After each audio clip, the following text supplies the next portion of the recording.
Welcome back kay YZ TV. Hayun nga po, eto naman po ang panibagong adventure po ni YZ TV. So ngayon nga po, pupunta tayo sa Naik, Cavite.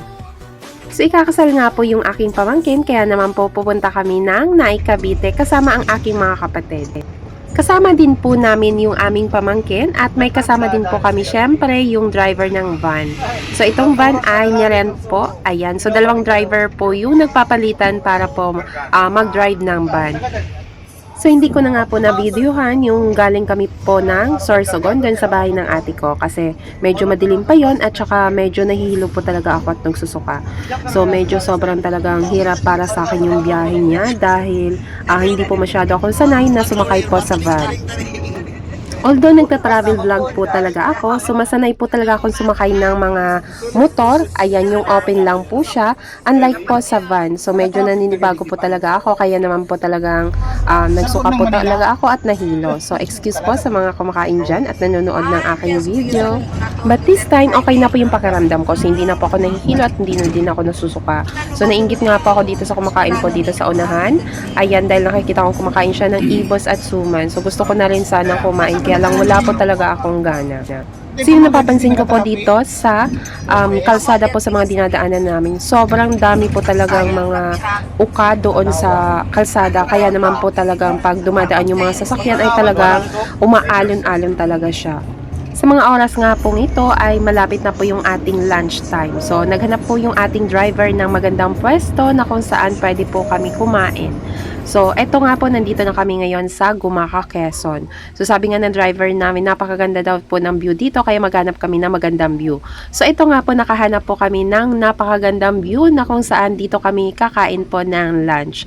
So sobrang ganda, na amaze talaga ako sa mga view dito sa Gumaca, Quezon. So feeling ko nga po, nasa outing lang po talaga kami. So parang hindi kami pupunta ng Manila or Naik, Cavite. So pagdating nga po pala namin dito, may lumapit po na bata sa akin. Ayan, nanghihingi po siya ng pera. So para daw po pangkain. So nagkataon naman po, wala po talaga akong dalang pera dito sa labas dahil iniwan ko po doon sa loob ng van.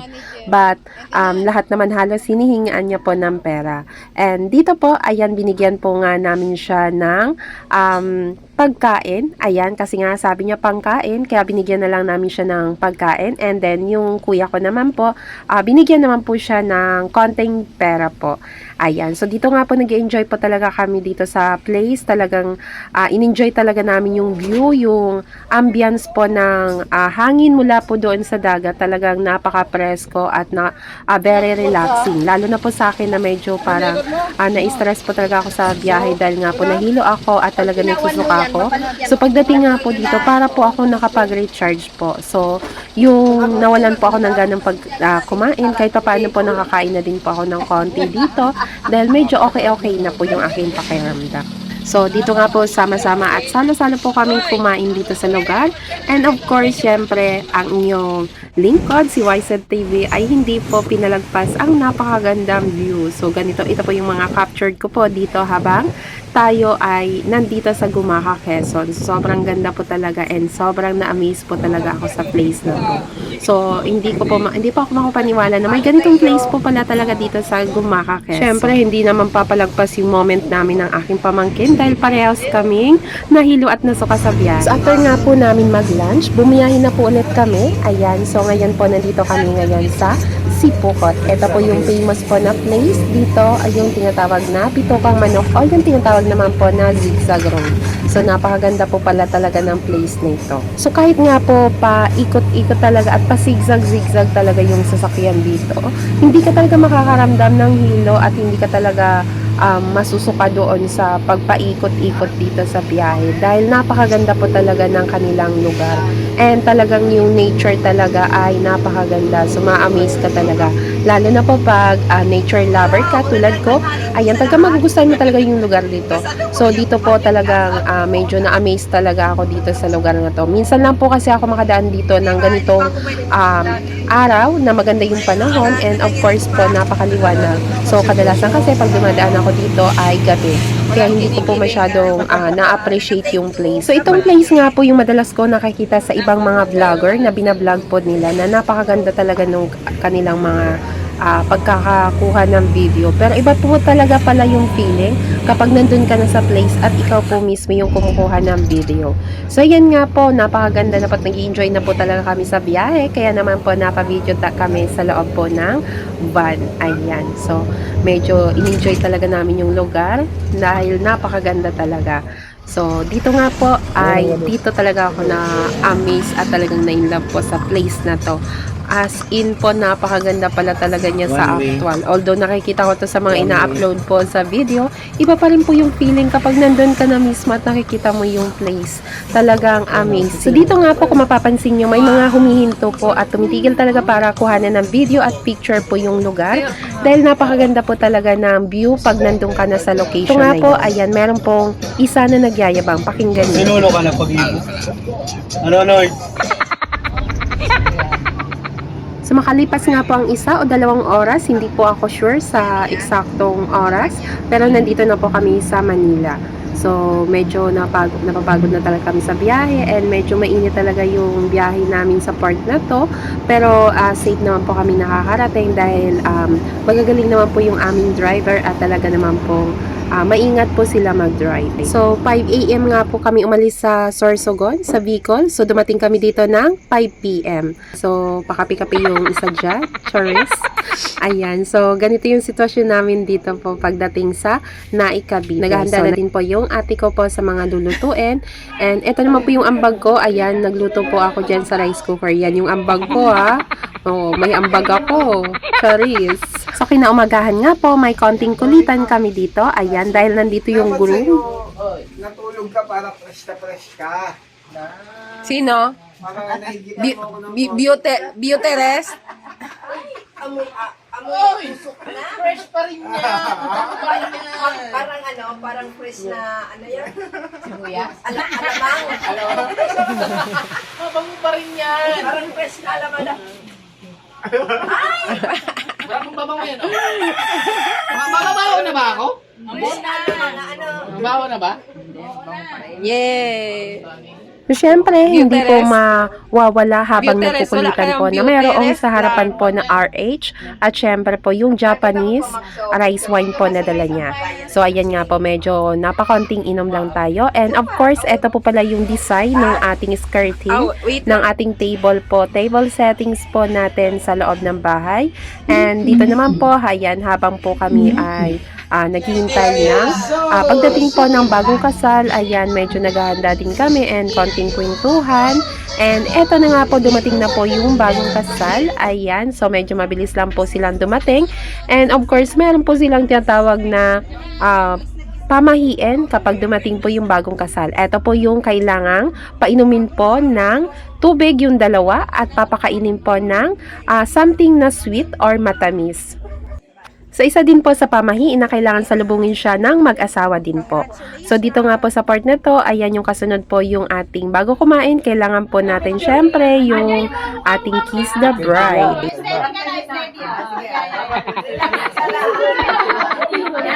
Yung mga nanonood talaga yung kinikilig at tumitili. Ayan. So, dito nga po moment namin ng aking pamangkin. Ito po yung groom. Ayan. So, syempre, hindi mawawala. Kailangan talaga siya kumanta dito sa part na to. Dahil moment at occasion niya to. Charis! Diba? Ang galing po pala talaga kumanta ng groom natin. Yung favorite song ko pang kinanta niya.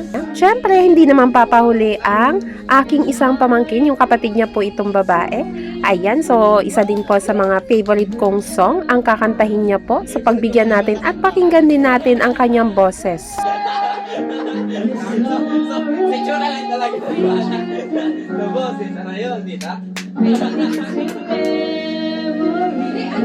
Diba? Ang gagaling nilang kumanta. Ang hilig po talaga nilang kumanta. Ako lang talaga yung mahilig sa kanta, pero yung kanta yung walang hilig sa akin. Agoy, hustisya naman dyan. Ayan, kailan din kaya ako gagaling kumanta? So, pasayawin mo na lang ako, wag lang pong kumanta. Charis! So, this time nga po, na-enjoy ko po talaga yung moment. Ayan, habang pinapakinggan ko po yung kanta. Dahil, bukod po sa favorite ko po yung kanta, yung lyrics po talaga ng kantang ito ay talagang tumatagos po sa aking puso. Ayan. Nagdadrama na naman si YZ TV. Hindi talaga maiiwasan sa isang okasyon na mayroon talagang bully na pamangkin. Ayan. So, hindi ko talaga alam kung pamangkin ko talaga to. Bakit ako palaging binubuli? Charis! So, while editing this video, ayan, na-realize ko nga po talaga na napakahalaga po talaga na piliin natin na maging masaya po palagi. So, napakagandang moment po talaga na kahit saan ka man po pumunta, ayan, piliin mo maging masaya kasama ang iyong mga pamilya. So, yun nga po, nagdadalama na naman ang inyong YZ TV. Ayun na po naman niya. So, this time nga po, ilang minuto na lang at uwian na po kami ng Bicol. So, before anything else, I would like to thank ang family po ni RJ, yung bride po, yung napangasawa ng pamangking ko, sa kanila pong mainit na pagtanggap dito sa amin, sa kanilang bahay. So, napakabait po talaga nila at wala po talagang kaming masabi dahil talagang inasikaso po nila kami mula po nung dumating kami hanggang po sa matapos ang event. So, thank you so much po sa inyong lahat. God bless po. And ito na nga po at nagra-ready na po kami para po sa aming pag-uwi. Ayan, makaway-kway yung napakaganda ko din po na pamangkin at apo na pala to eh. Ayan, tumatanda na ang inyong YZ.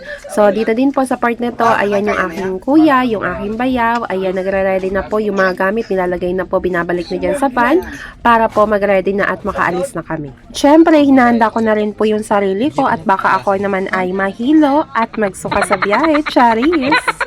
So, habang hinihintay po namin yung iba na makasakay, so konting kulitan na naman po ulit tayo. Ay, Ayo, may mga plastic ka mo. Lord, hindi ka nakakita, madiklo mo ang kao. Ang natira na yan sa light at tita. Plastic ko, baka wala ka plastic. Oh, bumanat na naman yung pamangking ko. Hindi ko talaga alam kung pamangking ko ba talaga to. Parang hindi ko to pamangkin ha. Charis. So yan nga po, nag-start na po kaming bumiyahe. Ayan, umalis po sa Naik Cavite. So, pauwi na kami ng Bicol. So, medyo excited na po ako makauwi. Siyempre po, na-miss ko din po yung aking mag-ama. Kaya excited na po ako makauwi. And hopefully talaga pinipray ko dito na hindi po sana ako mahilo at hindi ako magsuka. Siyempre, nakakaya po kasi sa mga kasamahan ko dito sa van. Ayan, ang tanda ko na tapos nasusuka at nahihilo pa ako. Ayan, kaya so, ako po talaga yung kanilang nabubuli dito. Kasabay na Ayan, daw ako yan talaga sa yung binubuli package, nila. sabay. Ayan, pakinggan nyo ha. Libreng plastic. Pagkura yan kay plastic dyan. Pagkura sa plastic, di dyan lang masok ka. Ano sige lang clinic?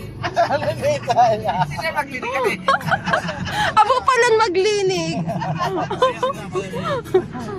Oh, narinig nyo, sabi ng driver, charis lang. So, ayan. So, tama naman siya. May plastic dapat dyan sa loob ng van para if ever po na makaramdam ako ng pagsusuka, ayan, meron tayong plastic dyan at hindi tayo magkalat sa loob ng van. Anyway, I would like to take this opportunity para po magpasalamat dito sa dalawang driver na to dahil po sa ligtas na biyahe po namin papuntang Naik Cavite hanggang po sa makabalik ng Bicol region. So, maraming salamat po sa kanilang maingat na pagmamaneho and of course po talagang priority nila yung safety po ng kanilang mga pasahero.